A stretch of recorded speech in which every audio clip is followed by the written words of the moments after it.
Chapter number 10 का जो एक टॉपिक था काउंटर्स वाला वो कंप्लीट हो गया था। ठीक है कि लास्ट एक टॉपिक है शिफ्ट रजिस्टर का एंड मेमोरी डिवाइसेस को थोड़ा हम देखेंगे। ये आपका इस सिलेबस का और इस सेमेस्टर का डिजिटल लॉजिक डिजाइन का लास्ट लेक्चर है। ठीक है, इसमें देखेंगे शिफ्ट रजिस्टर्स को, इसकी 4 कैटेगरीज को देखेंगे और इनकी थोड़ी वर्किंग को देखेंगे। चैप्टर नंबर 10 शिफ्ट रजिस्टर हमारे पास क्या है, पहले तो इसके कॉन्सेप्ट को थोड़ा समझें कि शिफ्ट रजिस्टर क्या है, इसका यूज कहाँ पे होता है, किस पर्पस के लिए। Shift register is a sequential circuit or storage device which is used to store and move the data। Data को स्टोर करने के लिए भी शिफ्ट रजिस्टर्स का यूज होता है एंड डाटा को मूव कराने के लिए भी शिफ्ट रजिस्टर्स का यूज होता है। The function of shift register to move bits means that the bits in the register can be shifted from one position to another position within the register or out of register to another circuits। That's why this storage device is called shift register। क्योंकि ये data के अंदर जो binary bits होती हैं उनको move करने के लिए यूज होता है from one position to another position, इसलिए इसको कहा जाता है शिफ्ट रजिस्टर। अब शिफ्ट रजिस्टर भी हमारे पास किस तरह बनाए जाते हैं, फ्लिप फ्लॉप्स को कनेक्ट करते हुए बनाए जाते हैं with the output of one flip flop connected to the input of next flip flop। तो जब हम ये शिफ्ट रजिस्टर डिजाइन करेंगे इसकी 4 कैटेगरीज को, तो उसके अंदर फ्लिप फ्लॉप्स लगते हैं। ठीक है, और फ्लिप फ्लॉप आपको पता है कि किस लिए यूज होते हैं, ये भी सिक्वेंशियल सर्किट्स होते हैं, ये that is use to store single bit. इसकी जो स्टोरेज कैपेसिटी होती है वो सिंगल बिट को स्टोर करने की होती है।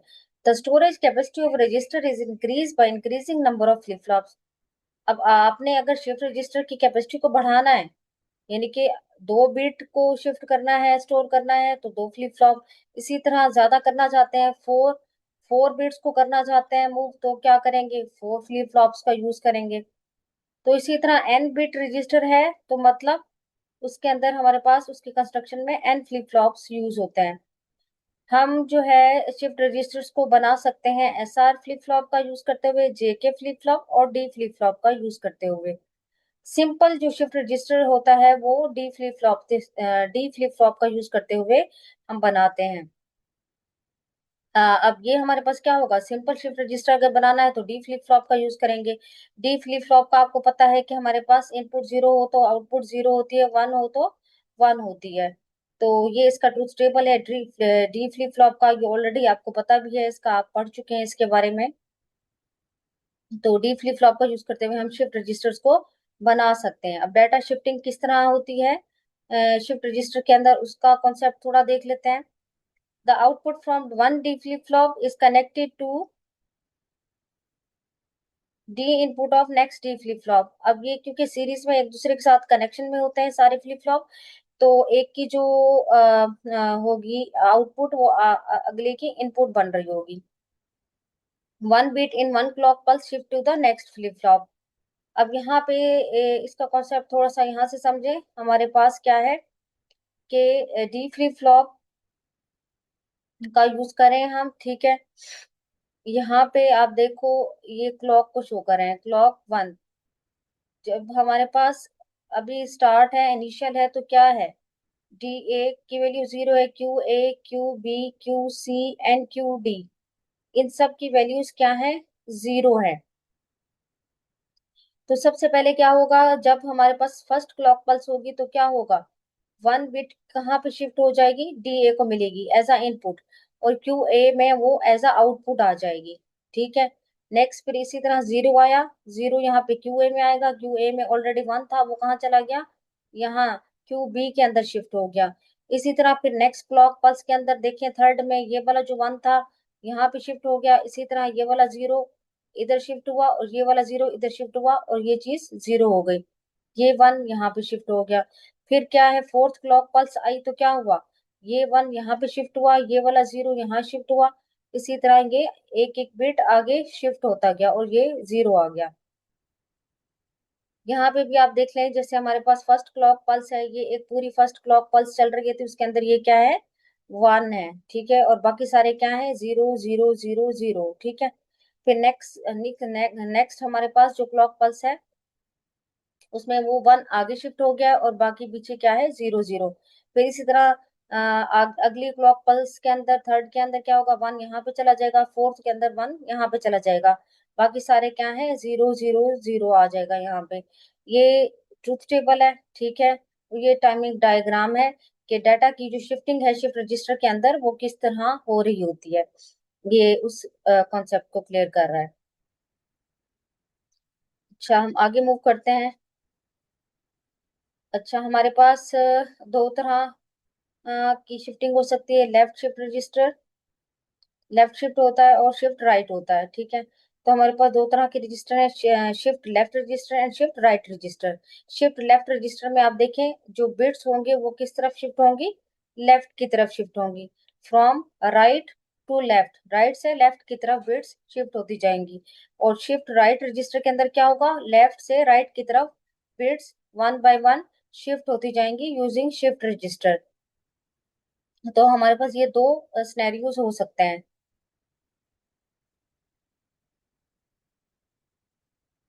अच्छा, हम शिफ्ट रजिस्टर का यूज करते हैं।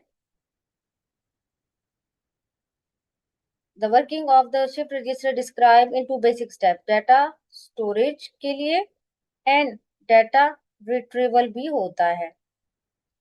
डाटा स्टोरेज क्या है, the process of loading data in the register और storing data in the register is called data storage. The action of entering input data at the input terminal is called loading. Data को input terminal के through enter करना वो होता है data को load करना।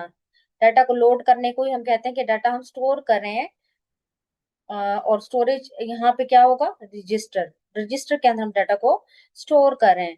Data retrieval क्या है, द प्रोसेस ऑफ असेसिंग और रिट्रीविंग डाटा, डाटा उस रजिस्टर से लेने को हम कहते हैं रिट्रीवल।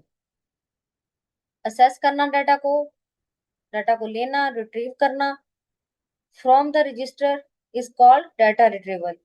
अब टाइप्स ऑफ शिफ्ट रजिस्टर हमारे पास बेसिक जो टाइप्स हैं, मेन टाइप्स वो हैं 4। फर्स्ट है हमारे पास serial in serial out, next है serial in parallel out, third है पैरेलल इन सीरियल आउट, और लास्ट है parallel in parallel out. SISO, SIPO, PISO, PIPO, इसका जो एब्रीविएशन है वो आपको आना चाहिए। ठीक है, हमारे पास 4 मेन कैटेगरीज होती हैं और 1 बाय 1 हम इन सबको डिस्कस करेंगे। और इन सब के लिए हम डाटा स्टोरेज भी देखेंगे, डाटा रिट्रीवल भी किस तरह हो रहा है वो भी देखेंगे। इन चारों को हम डिजाइन करेंगे फ्लिप फ्लॉप्स का यूज करते हुए, और उसकी वर्किंग को देखेंगे कि कैसे डाटा स्टोर हो रहा है और कैसे डाटा रिट्रीव हो रहा है इन सब कैटेगरीज के अंदर। ठीक है, तो 1 बाय 1 हम जो है ना इसको देखते हैं। स्टार्ट करते हैं with serial in and serial out से। अच्छा, सबसे पहले हम देखते हैं फर्स्ट कैटेगरी को, जो है सीरियल इन सीरियल आउट। अब इसके नाम से ही जाहिर हो रहा है, सीरियल इन जो भी डाटा है वो सीरियल इन होगा और सीरियल फॉर्म में ही आउट होगा। A serial in serial out register data is loaded inserted serially, एक सीक्वेंस वाइज एक सीरीज वाइज डाटा एंटर होगा, 1 bit at the same time through a single input terminal. एक bit at a time enter होगी through single input terminal. After data is loaded, जब data load हो जाएगा, store हो जाएगा, single bit is stored in each flip flop. आपको वो तो पता है कि हमारे पास जो इंडिविजुअल एक फ्लिप फ्लॉप होता है वो एक बिट को ही स्टोर करता है। तो डाटा जो रिट्रीव होगा इस केस में वो भी सीरियल फॉर्म में ही होगा, bit by bit, 1 bit at the same time. Retrieving में भी एक एक बिट करके रिट्रीव होगा और स्टोरेज के टाइम पे भी एक एक बिट करके स्टोर होगा डाटा। अगर हम सीरियल इन सीरियल आउट की बात करें तो क्या होगा, eight a time 1 bit he store होगा डाटा और eight a time 1 bit he out होगा डाटा। अच्छा, इसका थोड़ा सा देख लेते हैं। यहाँ पे हम क्या करने जा रहे हैं, ये है हमारे पास 4 बिट SISO शिफ्ट रजिस्टर। ठीक है, अब ये 4 बिट SISO शिफ्ट रजिस्टर है तो इसके अंदर कितने फ्लिप फ्लॉप लगेंगे, फोर्थ फ्लिप फ्लॉप का यूज करते हुए हमने इसको डिजाइन कर लिया, 1 2 3 एंड 4। ठीक है, अब हमने क्या किया, इसको नेम दे दिया, flip flop A, flip flop B, flip flop C, flip flop D. ठीक है, और ये हम कौन सा फ्लिप फ्लॉप यूज करें, डी फ्लिप फ्लॉप यूज करें। यहाँ पे फर्स्ट फ्लिप फ्लॉप की जो इनपुट है उसको हमने शो कराया डी ए से, और आउटपुट क्या है, क्यू ए। सेकेंड फ्लिप फ्लॉप की जो इनपुट है वो डी बी है, और आउटपुट क्या है, क्यू बी। इसी तरह थर्ड फ्लिप फ्लॉप की जो इनपुट है वो क्या है, डी सी, और आउटपुट क्या है, क्यू सी। इसी तरह फोर्थ फ्लिप फ्लॉप की जो इनपुट है वो क्या है, डी एंड डी, और क्यू डी इसकी आउटपुट है। तो यहाँ आप देखें डाटा इन किस तरह होगा, डाटा सीरियली इन हो रहा है, यहाँ पे आप देखें इन आउट। ठीक है, अब ये जो फ्लिप फ्लॉप है, सेकंड वाला फ्लिप फ्लॉप, उसकी जो इनपुट है वो किस पे डिपेंड कर रही है, output of first flip flop. अगला देखें कि input of third flip flop किस पे डिपेंड कर रहा है, output of second flip flop. इसी तरह फोर्थ फ्लिप फ्लॉप की जो इनपुट है वो क्या है, डिपेंड करती है थर्ड फ्लिप फ्लॉप की जो आउटपुट है उस पे। और इसके अलावा अगर आप देखें तो इसको, इन सबको हमने क्या किया है, कॉमन क्लॉक पल्स अप्लाई की है, तो एट अ टाइम ये सब ट्रिगर होंगे। ठीक है, ये देखें कॉमन क्लॉक पल्स ही सारे फ्लिप फ्लॉप को अप्लाई करके रखी है। तो क्या होगा, एट द सेम टाइम सब फ्लिप फ्लॉप ट्रिगर्ड होंगे, और यहाँ पे हमें सीरियली इन डाटा जो है वो सीरियली इन होगा और सीरियल फॉर्म में ही आउट होगा। तो ये किस तरह इन हो रहा है, किस तरह आउट हो रहा है अकॉर्डिंग टू क्लॉक पल्स, वो हम इसकी डिटेल देखते हैं। यहाँ देखें, हम सबसे पहले डाटा स्टोरेज की बात करें, हमारे पास 4 फ्लिप फ्लॉप लगे हुए हैं। ठीक है, तो सबसे पहले आप देखें सब इनिशियल फॉर्म में ये भी जीरो है, ये भी जीरो है, ये भी जीरो है, ये भी जीरो है। डी फ्लिप फ्लॉप में आपने देखा है कि जब जीरो होता है तो जीरो आता है, वन होता है तो वन होता है। तो मतलब इनपुट में भी अभी जीरो है, आउटपुट में भी जीरो है इनिशियल फॉर्म में। अब हमने जो डाटा है वो कौन सा डाटा स्टोर कराना है, हमने अब इसमें क्या करना है, डाटा को स्टोर कराना है। और डाटा बिट्स हमारे पास क्या है, 1101, हमने इसको स्टोर कराना है 1101 को। तो सबसे पहले आप देखें, जब फर्स्ट क्लॉक पल्स होगी, इनिशियल फॉर्म में आप देखें डी ए जीरो है, क्यू ए जीरो है, Q B zero, Q C zero, Q D zero है। ठीक है, जब फर्स्ट क्लॉक पल्स आएगी, ठीक है, जब फर्स्ट क्लॉक पल्स आएगी तो इनपुट पे क्या अप्लाई होगा, वन। अब ये वन कहाँ से आ रहा है, ये यहाँ पे क्या है, एलएसबी है।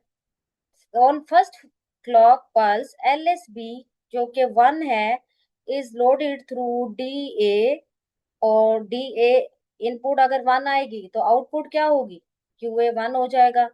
तो आप देखें यहाँ पे क्यू ए वन हो गया, बाकी सब क्या है, जीरो जीरो। ये फर्स्ट क्लॉक पल्स की हम बात करें। फिर जब सेकंड क्लॉक पल्स आएगी तो क्या होगा, सेकंड क्लॉक पल्स के अंदर हमारे पास जो एलएसपी वन था वो आगे की तरफ शिफ्ट हो जाएगा, वो फ्लिप फ्लॉप ए से फ्लिप फ्लॉप बी की तरफ चला जाएगा। ठीक है, और फ्लिप फ्लॉप ए के अंदर एक और न्यू नेक्स्ट बिट आ जाएगी।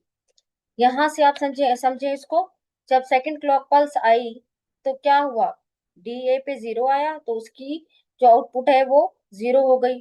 तो उसके अंदर पहले वन था तो वो कहाँ शिफ्ट हो गया, क्यू बी, यहाँ पे शिफ्ट हो गया। तो यहाँ पे वन आ गया, बाकी क्या हो गया, जीरो जीरो। इसी तरह third third clock pulse apply होगी तो वहां पे क्या जाएगा, वन जाएगा। यहाँ पे वन इनपुट आया तो आउटपुट क्यू ए वन हो जाएगी। इसमें ऑलरेडी जो जीरो था वो आगे शिफ्ट हो गया। इसी तरह ये जो वन था वो आगे शिफ्ट हो गया। अब नेक्स्ट आप देखें, इसमें आया वन, वन इनपुट आई तो यहाँ पे वन हो गया। ये वाला जो वन है वो आगे शिफ्ट हो गया, ये वाला जो जीरो है ये आगे शिफ्ट हो गया, ये वाला जो वन है ये आगे शिफ्ट हो गया। तो इस तरह क्या है, डाटा स्टोर हो गया। 4 क्लॉक पल्सेस में डाटा स्टोर हो रहा है, एक क्लॉक पल्स में एक बिट जो है वो स्टोर हुई, मूव हुई। इस तरह सेकंड क्लॉक पल्स में second bit, third clock pulse में third bit, fourth clock pulse में फोर्थ बिट जो है वो डाटा स्टोर हो गया। अब ये डाटा स्टोर हुआ है तो अब हम देखते हैं रिट्रीव कैसे होगा। डाटा यहाँ तक हमारे पास स्टोर हो गया है। ठीक है, अब क्योंकि ये सीरियल इन सीरियल आउट है तो इसमें आप देखें डाटा जिस तरह स्टोर हुआ है उसी तरह ही रिट्रीव होगा। अब आप देखें, अभी हमारे पास इनिशियल फॉर्म में क्या स्टोर हुआ है, 1, यहाँ पे 1 1 1, ये 0 और 1, ठीक है। ये पीछे जो आ रहा था ना, ये आपने देखा भी है पीछे, जो हमारे पास लास्ट में आ रहा था। तो क्या होगा, फोर्थ क्लॉक पल्स तक तो ये काम हो चुका है, मतलब फोर्थ क्लॉक पल्स में ये चीज क्या है, स्टोर हो चुकी है। ये 1101 स्टोर हो गया है फ्लिप फ्लॉप के अंदर। क्यू ए के अंदर 1, क्यू बी के अंदर 1 स्टोर हो गया, क्यू सी के अंदर 0 है, क्यू डी के अंदर 1 है। तो ये स्टोर हुआ है डाटा। अब डाटा को रिट्रीव करना है, ठीक है।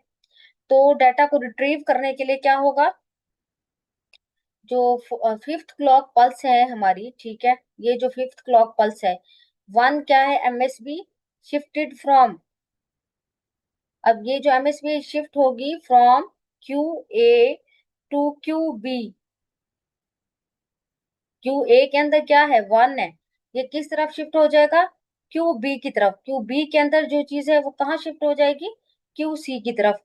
ये इस तरह काम कर रहा होगा, ये यहाँ पे शिफ्ट होगा, ये वाली बिट यहाँ पे शिफ्ट होगी, ये वाली जो बिट है वो यहाँ पे शिफ्ट होगी, और यहाँ से ये जो 1 है ये हमें रिट्रीव हो जाएगा, ठीक है। अब आप देखें, ये फिफ्थ क्लॉक पल्स में ये हो चुका है। यहाँ पे आप देखें, आगे मूवमेंट हो गई, ये 1 यहाँ पे आ गया, ये 1 यहाँ आया, ये 0 यहाँ पे आ गया, और ये 1 रिट्रीव हो गया। अब नेक्स्ट हमने क्लॉक पल्स अप्लाई की तो क्या होगा, ये 1 यहाँ पे शिफ्ट होगा, ये वाला 1 यहाँ शिफ्ट होगा, और 0 क्या हो जाएगा, 0 रिट्रीव हो जाएगा। इसी तरह नेक्स्ट क्लॉक पल्स में क्या होगा, ये 1 यहाँ पे शिफ्ट होगा, ये वाला 1 यहाँ पे शिफ्ट होगा, और ये जो 0 है, ये लास्ट वाला जो 1 है ये हमें रिट्रीव हो जाएगा। ये 1 आ गया, ठीक है। और फिर 7 क्लॉक पल्स में, क्योंकि लास्ट ये वाला 1 यहाँ पे शिफ्ट हुआ था, तो यहाँ पे ये बिल्कुल लास्ट में ये यहाँ पे रिट्रीव हो जाएगा हमें। तो हमारे पास अब क्या रिट्रीव हो गया, 1011। ये डाटा इस तरह सीरियल फॉर्म में रिट्रीव हो गया। ये इसकी थोड़ी सी डिस्क्रिप्शन राइट की हुई है कि 6 क्लॉक पल्स के अंदर जो नेक्स्ट 1 है एमएसपी के ऊपर, वो शिफ्ट होगा क्यू बी से क्यू सी की तरफ, and 1 is shifted from Q C to Q D. इसी तरह on the 7th clock pulse 1 is shifted from Q C to Q D. ये वाला जो 1 क्यू सी के अंदर आ रहा है ये क्यू डी की तरफ शिफ्ट हो जाएगा, and the fourth bit MSP is retrieve. तो इस तरह क्या है कि हमारे पास रिट्रीव हो गई डाटा बिट्स। ये सीरियल इन फॉर्म में डाटा, सीरियल इन भी हुआ शिफ्ट रजिस्टर का यूज करते हुए, और सीरियल आउट भी हुआ शिफ्ट रजिस्टर का यूज करते हुए। अब इसकी नेक्स्ट कैटेगरी देखते हैं। अच्छा, ये है हमारे पास 4 bit serial in parallel out, ठीक है। अब हम बात करेंगे ये, अच्छा इसको थोड़ा सा पहले देख लें कि हमारे पास वो हमने अभी जो बात की थी वो 4 बिट SISO शिफ्ट रजिस्टर था। ये है N बिट SISO रजिस्टर, ठीक है। यहाँ पे हम N बिट की बात कर रहे हैं, तो हमने ये यहाँ पे ये डॉट लगा के हमने इसको N तक ड्रॉ कर लिया, ठीक है। एन एन बिट रजिस्टर है, N बिट शिफ्ट रजिस्टर है, तो कितने फ्लिप फ्लॉप लगेंगे, N फ्लिप फ्लॉप्स लगेंगे। डाटा सीरियल इन हो रहा है, सीरियल आउट हो रहा है, कॉमन क्लॉक पल्स सप्लाई हो रही है। तो ये हमारे पास क्या है, ब्लॉक डायग्राम आ गई, serial in serial out and bit shift register. Next category है हमारे पास सीरियल इन पैरेलल आउट। अब इसमें डाटा इन तो वैसे ही होगा ना जैसे पीछे आपने देखा है, लेकिन आउट कैसे होगा, पैरेलल फॉर्म में। In serial in parallel out shift register data is loaded serially. Data store तो सीरियल फॉर्म में होगा, 1 bit at the same time through a single input terminal. After the data is loaded, a single bit is stored in each flip flop. सारे flip, अगर 4 bit flip flop है तो 4 bit store हो जाएंगे, ठीक है। लेकिन जो डाटा रिट्रीव करने की बारी आएगी तो वो पैरेलल फॉर्म में होगा, मतलब सारी bits at the same time, सारी bits at the same time जो है वो रिट्रीव हो जाएंगी। उसमें तो बिट बाय बिट रिट्रीवल था ना सीरियल इन सीरियल आउट में, लेकिन इसमें क्या है, सीरियल फॉर्म में लोड तो हो रही है बिट्स, स्टोर हो रही है बिट्स, कि 1 1 बिट करके स्टोर हो जाएंगी, लेकिन जब रिट्रीव करने की बारी आएगी तो एट द सेम टाइम सारी ही बिट रिट्रीव हो जाएंगी। तो इसकी डायग्राम देख लेते हैं। ये हमारे पास क्या है, 4 bit serial in parallel out shift register है। 4 बिट है तो कितने फ्लिप फ्लॉप लगेंगे, 4 फ्लिप फ्लॉप यूज होंगे, 1 2 3 एंड 4। अब इनको हमने नाम दे दिया FF A, FF B, FF C, FF D। 4 flip flops हैं। अब इसमें डाटा इन तो सीरियल फॉर्म में हो रहा है, ये देखें इन कैसे हो रहा है, सीरियल फॉर्म में हो रहा है इन। और इन सबको कॉमन क्लॉक पल्स अप्लाई हो रही है, ये देखें कॉमन क्लॉक पल्स सबको अप्लाई हो रही है, ये देखें। मतलब ये सब eight the same time triggered होंगे, ये देखें। लेकिन डाटा आउट कैसे हो रहा है, ये देखें, ये डाटा आउट हो रहा है QA, QB, QC and QD। Eight the same time 4 bits हमें आउट होके मिलेंगी। तो इसकी वर्किंग को भी थोड़ा देख लेते हैं। अब डाटा इन होने का जो ऑपरेशन है, जो मेथड है, वो तो सेम होगा जो आप पीछे कर चुके हैं। लेकिन डाटा आउट कैसे होगा, यहाँ पे आप देखें अगर ये 0 आता है तो क्या होता है, डी फ्लिप फ्लॉप के अंदर यहाँ पे 0 आ जाता है। ठीक है, ये नेक्स्ट 0 अप्लाई हुआ तो ये 0 हो जाएगा। नेक्स्ट इसको 0 अप्लाई हुआ तो ये 0 ही देगा, ये 0 ही देगा। तो आउट क्या होगा, 0 0 0 एंड 0। ठीक है, इसी तरह 1 करके देख लें आप, कि सबको हाई अप्लाई करके देख लें। तो उसी के अकॉर्डिंग हमारे पास ये जो आउटपुट है वो एट द सेम टाइम मिलती रहेगी। अच्छा, इसका टेबल बना लेते हैं। अच्छा, डाटा स्टोर होने का वे तो सेम वैसे ही है जैसे आप सीरियल इन सीरियल आउट में कर चुके हैं। ठीक है, कि सबसे पहले 0 0 0 इनिशियल फॉर्म में। ठीक है, फर्स्ट क्लॉक पल्स अप्लाई होगी तो क्या होगा, QA को हम 1 दे रहे हैं तो वो हमारे पास आउटपुट QA की आ जाएगी 1। नेक्स्ट क्लॉक पल्स के अंदर क्या होगा, ये वाला 1 कहाँ पे शिफ्ट हो जाएगा, यहाँ पे शिफ्ट हो जाएगा। फिर यहाँ पे 0 आया, ये 0 यहाँ शिफ्ट हो गया, ये 0 यहाँ शिफ्ट हो गया। फिर नेक्स्ट क्लॉक पल्स में क्या होगा, ये जो 1 है ये यहाँ शिफ्ट हो जाएगा, ये वाला 0 यहाँ शिफ्ट होगा, ये 0 यहाँ शिफ्ट हो जाएगा। इसी तरह नेक्स्ट जो क्लॉक पल्स है उसमें 1 आया तो ये 1 यहाँ पे शिफ्ट हो जाएगा, ये 0 यहाँ शिफ्ट हुआ, ये 1 यहाँ पे शिफ्ट हुआ। तो यहाँ पे ये 1 आया तो यहाँ पे 1 आ गया। तो हमारे पास क्या स्टोर हुआ, 1 1 0 1। ठीक है, तो ये हमारे पास डाटा स्टोर होने का वे है। अब डाटा स्टोर होने का तो ये तरीका है, लेकिन डाटा आउट कैसे होगा, डाटा आउट तो साथ ही हो गया एट द सेम टाइम। सारी बिट्स पे हमें क्या मतलब जो भी उसकी आउटपुट थी उसमें हमें ये मिल गया, 1 1 0 1, क्योंकि एट द सेम टाइम हो रहा है ना। एट द सेम टाइम सारे ही बिट्स जो हैं वो रिट्रीव हो जाएंगे इसके अंदर, पैरेलल इन सी, ये है serial in parallel out shift register उसके अंदर। नेक्स्ट कैटेगरी हम देखते हैं। अच्छा, उससे पहले N bit serial in parallel out shift register देख लें। जैसे हमने N bit serial in serial out shift register को देखा, उसी तरह हमारे पास क्या है कि हम डिजाइन कर सकते हैं N bit serial in parallel out shift register, जिसके अंदर डाटा सीरियल फॉर्म में इन हो रहा है। ठीक है, और ये एन बिट तक जा रहा है, लेकिन पैरेलल फॉर्म में डाटा आउट हो रहा है, कि सारी ये bits at the same time display में आती हैं। अच्छा, नेक्स्ट कैटेगरी है parallel in serial out, parallel in serial out shift register. इसके अंदर क्या होगा, data is loaded via parallel channel through input terminal of flip flop, all bits are transfer at the same time. अब इसमें क्योंकि हम कह रहे हैं कि पैरेलली डाटा इन होगा तो एट द सेम टाइम सारी ही बिट्स ट्रांसफर हो जाएंगी as a input in one clock pulse after data is stored और लोडेड, देन सिंगल बिट। लेकिन आप यहाँ देखें कि जब डाटा आउट होने की बारी आएगी, डाटा रिट्रीव होने की बारी आएगी, तो हमारे पास bit bit by bit data retrieve होगा, क्योंकि सीरियल आउट है ना। पैरेलल इन मतलब एट अ टाइम सारी ही बिट को इनपुट करा देंगे, और serial out mean bit by bit जो है वो डाटा रिट्रीव होगा। तो इसका भी टेबल देख लेते हैं वर्किंग किस तरह है। अच्छा, इसके अंदर थोड़ा सा कुछ चीजें हैं जो समझ लें आप, क्योंकि हमने क्या करना है, डाटा को पैरेलल इन कराना है। तो पैरेलली इन कराने के लिए डाटा को हमारे पास यहाँ पे कुछ थोड़ी सी फंक्शनैलिटी चेंज होगी। The data retrieved serially from last flip flop, there is a difference in input connection of flip flop। ये जो इनपुट के कनेक्शंस होते हैं पीआईएसओ में, पैरेलल सीरियल आउटशिफ्ट रजिस्टर के अंदर, उसके अंदर हमारे पास हम कुछ इनपुट टर्मिनल्स रखते हैं, जैसे कि मोड इनपुट। ठीक है, मोड इनपुट का हम यूज करेंगे to load data, the input terminals directly connected to the data bit. ठीक है, हम इसमें इनपुट टर्मिनल कनेक्ट करेंगे। To shift data, input terminal should be connected to the output of previous flip flop.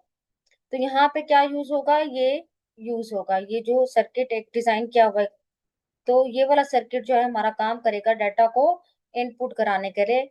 Parallel form में data को input कराना है हमने parallel serial out shift register के अंदर। तो इसमें ये वाला जो सर्किट है ये लगाते हैं हम। ठीक है, मोड इनपुट। अब यहाँ पे ये मोड इनपुट है, ये हमारे पास न्यू डाटा बिट्स जो भी होंगी इसको अप्लाई होंगी। मोड इनपुट है output of previous flip flop. ये दो एंड गेट लगे हुए हैं और इसका और हो रहा है यहाँ पे। तो ये जो कॉम्बिनेशन है, ये जो कॉम्बिनेशन सर्किट आपको नजर आ रहा है, ये हम यूज करेंगे डाटा को पैरेलल फॉर्म में इनपुट कराने के लिए हर फ्लिप फ्लॉप के अंदर। अब ये मोड इनपुट वन है या जीरो है, अगर वन होगी तो क्या होगा, जीरो होगी तो क्या होगा, इसकी फंक्शनैलिटी को समझें आप। अच्छा, इन कुछ बातों को आपने याद दिमाग में रखना है, याद रखना है कि अगर हमारे पास मोड इनपुट जो है वो जीरो होगी तो क्या होगा, लोड मोड होगा, मतलब डाटा को लोड करने के लिए वो मोड काम करेगा। इसी तरह हमारे पास अगर मोड इनपुट वन होगी तो वो शिफ्ट मोड होगा। ठीक है, तो यहाँ पे जो from the above combination circuit the input of flip flop except flip flops are D.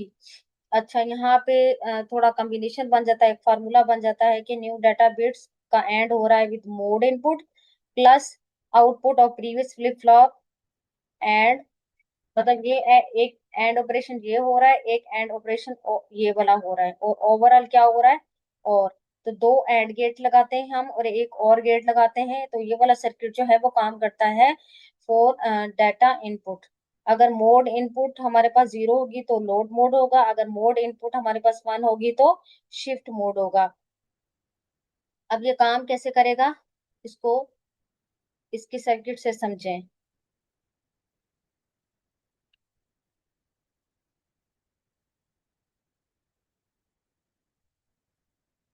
ये देखें, पैरेलल इन सीरियल आउट। ठीक है, ये हमारे पास कौन सा सर्किट है, parallel in serial out shift register है, ये हमारे पास लॉजिकल डायग्राम है। 4 bit parallel in serial out shift register. अब डाटा को पैरेलली इन कराना है और क्या करना है, सीरियल फॉर्म में आउट होगा।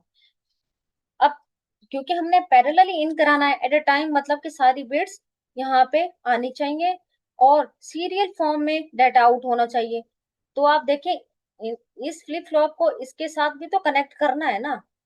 ये फर्स्ट फ्लिप फ्लॉप है, 4 बिट के लिए है, तो ये सेकंड है, ये थर्ड है। ठीक है, ये फोर्थ है। हमने 4 फ्लिप फ्लॉप यूज किए इस शिफ्ट रजिस्टर को बनाने के लिए। अब हमारा काम है कि हमने क्या करना है, डाटा को पैरेलल इन फॉर्म में रखना है और सीरियल फॉर्म में डाटा आउट होना चाहिए। तो पैरेलली डाटा इन कराना है। ठीक है, ये देखें एट अ टाइम सारी बिट्स इन होनी चाहिए, ये देखें, ये देखें 1 2 3 4। अब आप देखें, हम इसको डायरेक्ट नहीं कर सकते क्योंकि सीरियल फॉर्म में आउट भी तो होना है ना। तो ये इसके साथ कनेक्ट होना चाहिए, इसको इसके साथ कनेक्ट होना चाहिए, 1 और 2 का आपस में कनेक्शन होना चाहिए, 2 और 3 का आपस में होना चाहिए, 3 और 4 का आपस में कनेक्शन होना चाहिए, तब जाके डाटा आउट होगा ना सीरियल फॉर्म में। इसलिए क्या किया जाता है, ये वाला जो सर्किट है ये प्लेस किया जाता है पैरेलल इन सीरियल आउट कराने के लिए। इसी तरह यहाँ पे भी ये पूरा सर्किट है, यहाँ पे भी ये पूरा सर्किट प्लेस किया गया है। फर्स्ट में देखें वैसे ही इनपुट आ रही है। सेकंड में आप देखें हमारे पास हमने कहा कि मोड इनपुट काम करती है, ठीक है। ये मोड इनपुट है, ये देखें, ये जो जा रही है ना, ये मोड इनपुट है।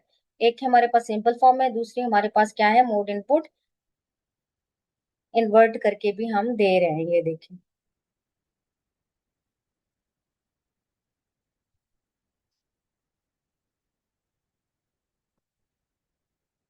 फॉर एग्जाम्पल हमने इनपुट कराना है 1 1 0 0, ठीक है। ये हमने क्या करना है, पैरेलल इन करवाना है, ठीक है। अब मोड इनपुट में आप देखें यहाँ पे हम कह देते हैं कि हमारे पास ये क्या है, मोड इनपुट 0 है, ठीक है। तो ये क्या हो जाएगा, 1 हो जाएगा। इसी तरह हमारे पास यहाँ पे वैल्यू क्या आ जाएगी, यहाँ पे आ जाएगा 1, ठीक है। यहाँ पे भी 1 चला जाएगा, यहाँ पे भी 1 चला जाएगा, ये 1, ठीक है। और यहाँ से हमारे पास ये क्या हो रहा है, 0 हो रहा है। यहाँ पे भी ये 0 हो रहा है, यहाँ पे भी ये 0 हो रहा है। और यहाँ से हम देखते हैं कि अगर हमने ये 1 है, यहाँ पे 1 आ गया, 1 है तो हमारे पास क्या आती है, आउटपुट 1 आएगी। अब ये 1 यहाँ पे अप्लाई होगा, एक भी इनपुट 0 हो जाती है तो ये 0 देता है। लेकिन ये 1 और 1 क्या बन जाएगा, यहाँ पे 1 आएगा तो आउटपुट क्या आएगी, यहाँ पे 1। यहाँ पे 1 अप्लाई होगा तो 1 यहाँ पे चला जाएगा। यहाँ पे 1 अप्लाई हो गया, यहाँ से 1 आ गया, यहाँ से 0 आ गया। ये दोनों क्या हो गए, 0 हो गए, तो आउटपुट क्या हो जाएगी, 0 हो जाएगी। 0 अप्लाई हुआ तो आगे 0 ट्रांसफर होगा। एक में इनपुट 0 हो जाती है तो क्या आ जाता है, 0। यहाँ पे भी क्या है, 0। यहाँ पे क्या आ जाएगा, ये 0 हो जाएगा। ये 0 अप्लाई किया तो यहाँ पे नेक्स्ट क्या हो जाएगा, 0 हो जाएगा।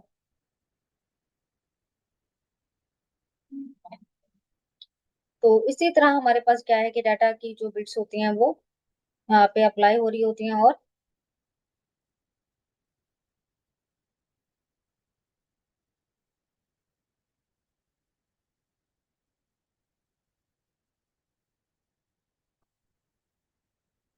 और इस तरह हमारे पास क्या है, ये डाटा बिट सीरियली इन होगी और आउट होंगी।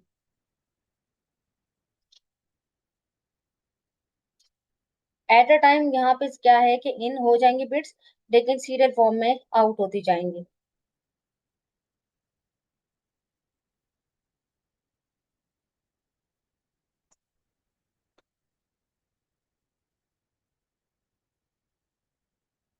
इसी तरह आप कोई और बिट्स भी अप्लाई करके इसमें सारी फंक्शनैलिटी इसकी अच्छी तरह समझ सकते हैं। अब डाटा स्टोरेज की बात करें, क्योंकि पैरेलल इन हो रहा है, data at a time in हो रहा है, तो क्या हो गया कि फर्स्ट क्लॉक के अंदर ही सारा डाटा इन हो गया। यहाँ पे आप देखें,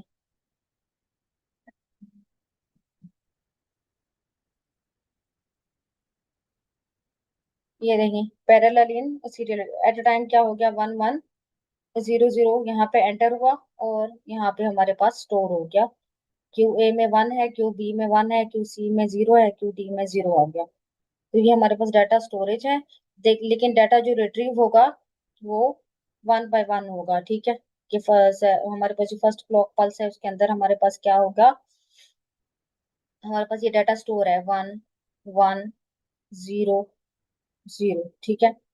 तो second clock first clock pulse के अंदर तो ये डाटा स्टोर हो गया ना, सेकंड क्लॉक पल्स के अंदर क्या होगा, 0 रिट्रीव हुआ, ठीक है। तो ये वाला 0 यहाँ शिफ्ट हो गया, ये 1 यहाँ पे शिफ्ट हो गया, ये वाला 1 यहाँ शिफ्ट हो गया। फिर नेक्स्ट क्लॉक पल्स आई, थर्ड, तो ये वाला जो 0 है ये रिट्रीव हो गया, ये वाला 1 यहाँ पे शिफ्ट हो गया, ये 1 यहाँ पे शिफ्ट हो गया, ये 0 यहाँ पे शिफ्ट हो गया। फिर नेक्स्ट क्लॉक पल्स आई तो क्या हो गया, ये 1 यहाँ पे चला गया, ये 1 यहाँ पे आ गया, ये 0 यहाँ पे आ गया, ये 0 यहाँ पे आ गया। और इसी तरह हमारे पास ये पूरा एक 0 0 1 1 रिट्रीव हो गया, 0 0 1 1। इस तरह डाटा रिट्रीव होता है। अच्छा, नेक्स्ट हमारे पास नेक्स्ट और लास्ट जो रजिस्टर है वो हमारे पास कौन सा है, पैरेलल इन पैरेलल आउट। सबसे इजी। अब ये क्या है, 4 bit parallel in parallel out है, ठीक है। 4 फ्लिप फ्लॉप लगाएंगे, ये हम डी फ्लिप फ्लॉप का यूज कर रहे हैं। ये हमारे पास 4 फ्लिप फ्लॉप लग गए, सबको कॉमन क्लॉक पल्स अप्लाई कर दी हमने। डाटा पैरेलल फॉर्म में इन हो रहा है, ये देखें पैरेलल फॉर्म में इन हो रहा है। जैसे ही इन होता है पैरेलल फॉर्म में, वैसे ही आउट हो जाता है। ये देखें, पैरेलल इन हुआ, पैरेलल ही आउट होता जा रहा है, ये देखें। Eight the same time 4 bit he enter हुई, और eight the same time 4 bit he retrieve हो जाएंगी। आगे इसका टेबल देख लेते हैं। डाटा स्टोर एंड रिट्रीव, ये देखें डाटा स्टोर एंड रिट्रीव इसमें बहुत ही आसान तरीके से हो रहा है। ये देखें, data store 1101, data retrieve, data store and retrieve एक ही फॉर्म में हो रहा है, एट अ टाइम हो रहा है। तो ये हमारे पास क्या है, ये डाटा इन हो रहा है, ठीक है 1101। और इसी तरह हमारे पास डाटा आउट हो रहा है 1011।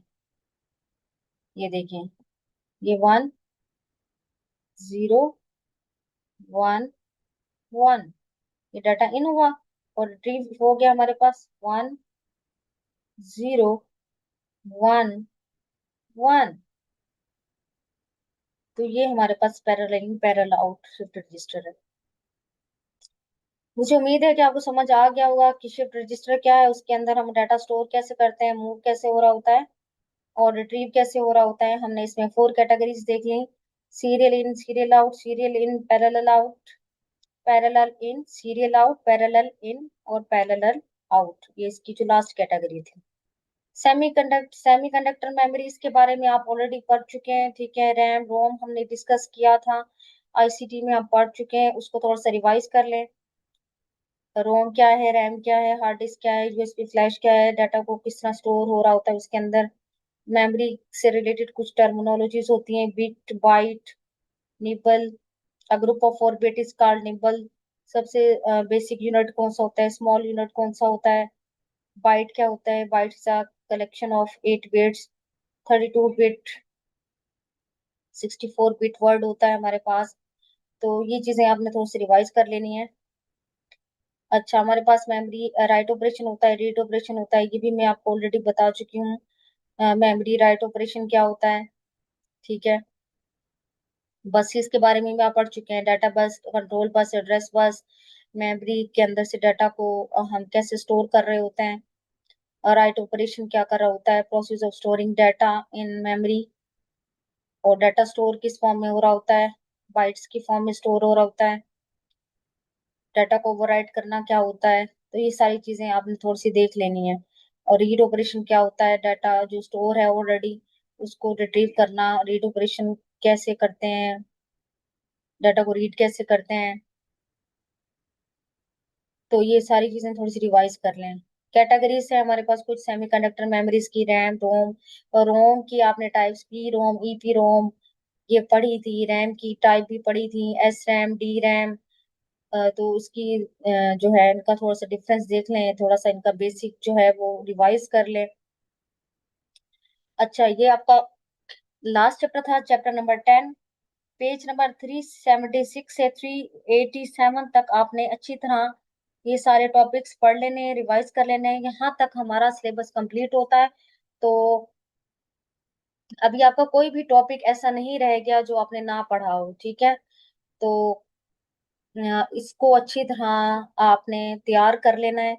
इसका बस सारे चैप्टर्स जितने भी थे आपके बुक के, उन सब का टेस्ट हो चुका है, ठीक है। ये लास्ट चैप्टर है जो रहता है आपका टेस्ट देने के लिए। तो इसका टेस्ट भी मैं एक शॉर्ट सा रख के ले लूंगी। तो यहाँ तक आपका सिलेबस कंप्लीट होता है डिजिटल लॉजिक डिजाइन का। तो इसी के अंदर ही आपने जो सारी टर्मिनोलॉजीज पढ़ी हैं, adder, subtractor, multiplexer, D multiplexer, encoder, decoder, और जितने भी लॉजिक सर्किट्स पढ़े हैं, इसी में से ही आपका प्रैक्टिकल आता है, ठीक है। तो इसको आप अच्छे तरीके से कर लेंगे तो पेपर की भी तैयारी हो जाएगी, प्रैक्टिकल की भी तैयारी हो जाएगी। फ्लिप फ्लॉप्स हो गया, design types of flip flop हो गया, लैचेस हो गया, टाइप्स ऑफ लैचेस हो गया, ये बहुत इंपॉर्टेंट है। इसको आपने अच्छे तरीके से करना है पेपर के लिए, लैचेस एंड फ्लिप फ्लॉप को। और कॉम्बिनेशन सर्किट वाले जितने भी टॉपिक्स किए हैं, तो ये सारा जो है आपका सिलेबस आज एंड होता है, ठीक है। तो आप अपनी अच्छी तैयारी करें इस सब्जेक्ट की, बार बार आप लेक्चर्स देखें, और नहीं समझ आता बार बार उस चीज को देखें, समझें और क्लियर करें, ठीक है।